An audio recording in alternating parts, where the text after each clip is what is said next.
Yo, what's up guys, it's Aptrix here. A brand new Windows emulator for Android has just launched today and it is an standalone app. It does not require you to set up Termux or Termux X11. This is easily one of the best Windows emulator to use on your Android devices apart from the Emulator Android. Now the name of this Windows emulator for Android is Horizon Emu and it is open source available on GitHub. It was actually known as Mobox Edge, but as you guys know, due to some controversies, they had to change the name of the emulator to Horizon Emu, and it is an app that lets you play Windows App Store games on your Android devices. Its first ever release has been made public just today and it is very easy to use. I'll show you guys how to set it up on your Android devices, including best settings and much more. So before starting, hit that like button, subscribe, turn on all notification, because in our next video we'll be trying to play GTA 5 on the same emulator. It has lot of performance improvements and also experimental wine builds which we'll be taking a look at.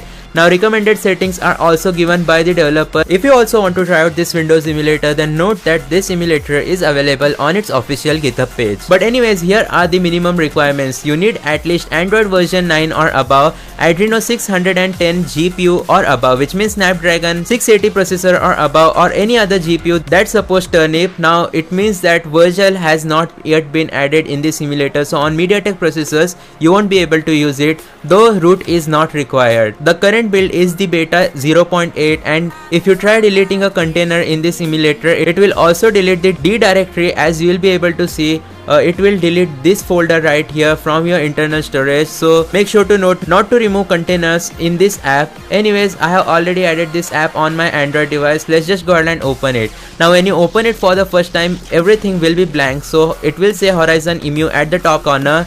But the first step which you'll need to do is tap on this button right here, and afterwards make sure to tap on the update all section. So currently the update all option has been grayed out because I have already added all of these things, but if you just go ahead and tap on the update all option, it will add all the required items like box64 dev, d8vk, directx, dxvk dev, glibc prefix, etc., and everything that is necessary in an Windows emulator for Android. This emulator will automatically add it, but one thing which you'll need to manually add is the version of Wine that you want to use. For example, I have loaded the Wine 9.7 build, but if you want to use Wine 9.5 vanilla, you can just go ahead and tap on this button and wait until it has been set up successfully. Now this setup procedure takes depends on your internet connection. It may take around 5 to 10 minutes, so just be patient. You can also read the changelog of the latest Horizon Emu update. So anyways, let's just go ahead and open settings, and afterwards we have the X11 settings. Now as Horizon Emu is an Windows emulator based on Wine,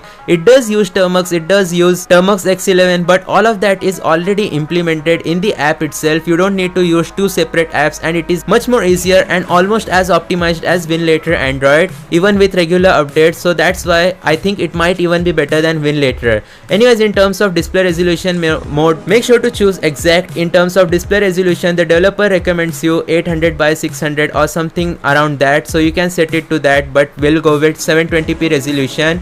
Make sure to enable full screen on device display, also enable force landscape layout, keep screen on, and yeah, that's about it. Now the next settings is going to be the environment settings, which you can see right here. Now for today's video, we won't be using any custom preset, we'll go with default preset. But if you want to create and customize the preset, for example in Mobox Simulator we get performance, compatibility presets, etc., and even in Emulator Android. So if you want to create a brand new preset, just go ahead and tap on this plus button, then tap on confirm. Afterwards you'll see a lot of options such as box64 direct, Wine preload, big block, which you can set to 0 if you want better performance. You can also set the call red flags to 0 if you want more performance, and yeah, there are a lot of stuff available including Mango HUD. As you know, Mango HUD is an FPS bar which provides you with an information related to how much % of your CPU is being utilized, etc. You can also change the font size, so a lot of customization has been provided, but we won't be going through this in today's video. I'll make a dedicated best setting video for the Horizon emulator in the near future, because I still need to experiment with all of these settings, though current preset which is default is still one of the best presets, so you don't really need to worry about it.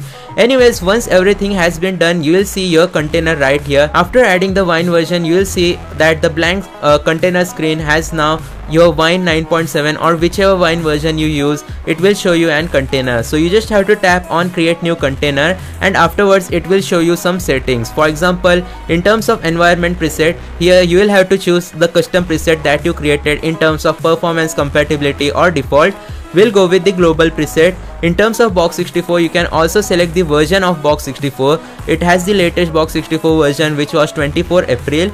Anyways, in terms of DXVK driver, you get 1.6.1, 2.3.1, but we'll go with asynchronous 1.10.3. And in terms of turnip driver, as you know, Mobox Simulator just has turnip driver till version 6.5, which is not really optimized on Snapdragon 8 Gen 3 processors yet.